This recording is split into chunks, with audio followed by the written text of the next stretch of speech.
ጤና ይስጥልን የተወደዳችሁ ተመልካቾቻችን ከሸካ ቴሌቪዥን የሰዓቱን ዜና ይዘን ቀርበናል። የአማርኛ ዜናዎችን በመምራት ሚልኪያስ መስፍን እንዲሁም ከሸኪኖኑና አቱ መጃንግ ዜናዎች ጋር ባልደረቦቼ ይጠብቋችኋል። አብራችሁን ቆዩ።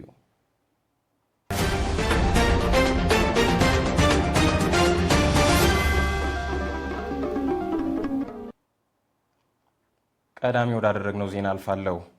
ባህላዊ የአስተዳደር እርከኖችን በማጽናት የህዝቡን ሰላምና ጸጥታ ለማስጠበቅ የተሰራ ነው ተባለ። በንጉስ ተጭቄጆች የተመራው የሚክረቹ አባላት በማሻ ወረዳ ከሚገኙ ጎሳ መሪዎች ጋር ውይይት አድርገዋል። ግርማ ጮሪት ያዘጋጀውን ዝርዝር ሀና ግርማ ታቀርበዋለች። መልካም ተግባራትን በመፈጸም ህዝባችንን በቅንነት ማገልገል ይጠበቅብናል ያሉት የሸካ ንጉስ ተጭቄጆች ህብረተሰቡ በተለያዩ ጉዳዮች የፊት ችግር እንደተጋረጠበት ሁሉ በባህላዊ መንገድ ችግሮች ላይ መስራት ይጠበቅብናልም ብለዋል። ህዝቡ ፍትህ ፍለጋ ርቆ እንዳይጓዝ በየደረጃው ያሉ የጎሳ መሪዎች በቅንነት ማገልገል ይጠበቅባቸዋልም ሲሉ የስራ መመሪያ ሰጥተዋል። በባህላዊ አስተዳደር ጸድቆ በመተግበር ላይ ያለውን ትሞና ሼሮ በአግባቡ መተግበር ከየመዋቅሩ እንደሚጠበቅም አስታውሰዋል። የማሻ ወረዳ ዋና አስተዳዳሪ አቶ መስፊና ዳሾ በንጉስ ተጭቄጆች እየተሰሩ ላሉት ተግባራት እውቅና ሰጥተው በየደረጃ የሚገኙ የጎሳ መሪዎች ተጠናክረው በባህል በተፈጥሮ ሀብት ጥበቃና ሰላምና ጸጥታ ላይ በትኩረት እንዲሰሩም ጠይቀዋል። ከባህላዊ ምክር ቤት አባላት መካከል ከተራሻ ካፊሽ ገናያቾች በባህላዊ አስተዳደር በርካታ ስራዎች መከናወናቸውን አስታውሰው ጎሳ መሪዎችም ፈለጉን ተከትለው እንዲሰሩ ጠይቀዋል። ከማሻ ወረዳ ዙሪያ የተውጣጡ የጎሳ መሪዎች የንጉሱን ፈለግ ተከትለው ለመስራት ከስምምነት በመድረስ የውይይት መድረኩ ተጠናቋል። በዓለም ባንክ ድጋፍ ከ2 ቢሊዮን ብር በላይ በሆነ ወጪ የተገነባው የመቱ ማሻ 230 ኪሎ ቮልት የኃይል ማከፋፈያ ጣቢያ ግንባታ ተጠናቆ የፍተሻና ሙከራ ስራ በስኬት መከናወኑን ኢትዮጵያ ኤሌክትሪክ ኃይል ገለጸ። በሸካ ዞን ካለው እምቅ የመልማት አቅም አንጻር የህዝቡ መሰረተ ልማት ጥያቄ በሂደት የተፈታ መምጣቱ በነዋሪዎች ዘንድ ትልቅ ተስፋ ስለመጫሩም ተመላክቷል። ዝርዝሩን ካሳሁን ደንበሎ አዘጋጅቶታል። አስማማይሉ እንደሚከተለው ያቀርበዋል። የኢትዮጵያ ኤሌክትሪክ ኃይል ምክትል ስራ አስፈጻሚ ኢንጂነር አንዱዓለም ሲያ እንደገለጹት የፕሮጀክቱ ስራ ከብዙ ውጣ ውረድ በኋላ የጋራ ርብርብ ተደርጎበት የመስመር ፍተሻ መሳካቱን ተናግረው ፕሮጀክቱ በተለያዩ ምክንያቶች በታቀደው ጊዜ ያለመጠናቀቁንና ይህን ትልቅ ፕሮጀክት ህዝብ ተንከባክቦ በመጠበቅ እንዲገለገል ጥሪ አስተላልፈዋል።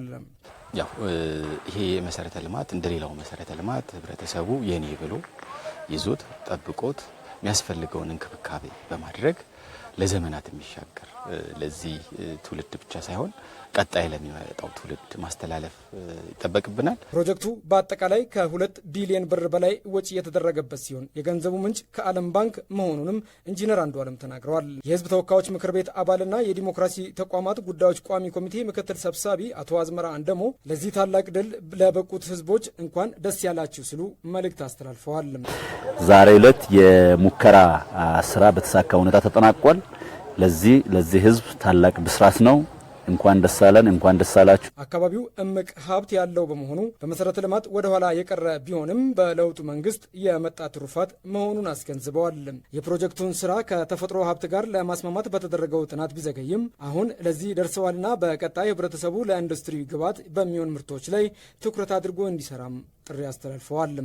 ግብርናውን አዘምነን በዚህ መብራት የሚመጣው ኢንዱስትሪው እንዲስፋፋ ከተፈለገ ወደ ፕሮሰስ የምንገባበት ወደ ኤክስፖርት ስርዓት የምንገባበት በዚህ ሂደት ውስጥ ምርትና ምርታማነትን በመጨመር ለኢንዱስትሪ በመመገብ መልኩ እንዲሁ ዝም ብሎ ኒልፈሳ ማስተማር ሳይሆን ወደ ፕራክቲስ የሚገባ ወደ ኪሎት የሚቀየር ምክንያቱም ለእንደዛት ኢንዱስትሪያላይዜሽን ትልቁ ጫወታን የሚጫወተው መብራት ነው። ለሞቢሊቲ መንገድ ነው።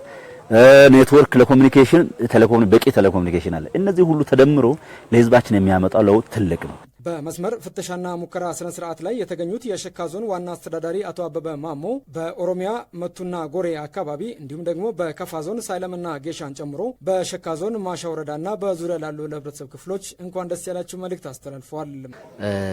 ዛሬ ላይ ለማሻ ከተማና ለአካባቢው ማህበረሰብ የደስታ ቀን ነው። እዚህ የተገኘው ህዝብ በአካባቢውም ያለው ዛሬ በትልቅ ደስታ ውስጥ ነው ያለው። ሳብስቴሽን ማሻ ላይ እንዲገነባና ከመቱ ማሻ ታወር ተዘርግቶ መብራት እንዲሰጥ በትኩረት እየተሰራ የቆየበት ጊዜ እንደሆነ እናስታውሳለን። ካነጋገርናቸው የከተማ ነዋሪዎች መካከል አንዳንዶቹ በሰጡት አስተያየት ከዚህም በፊት የነበረው የኃይል መቆራረጥ ችግር ከፍተኛ መሆኑን አስታውሰው አሁን ግን በተገኘው ድል ከፍተኛ ደስታ እንደተሰማቸው ተናግረዋል።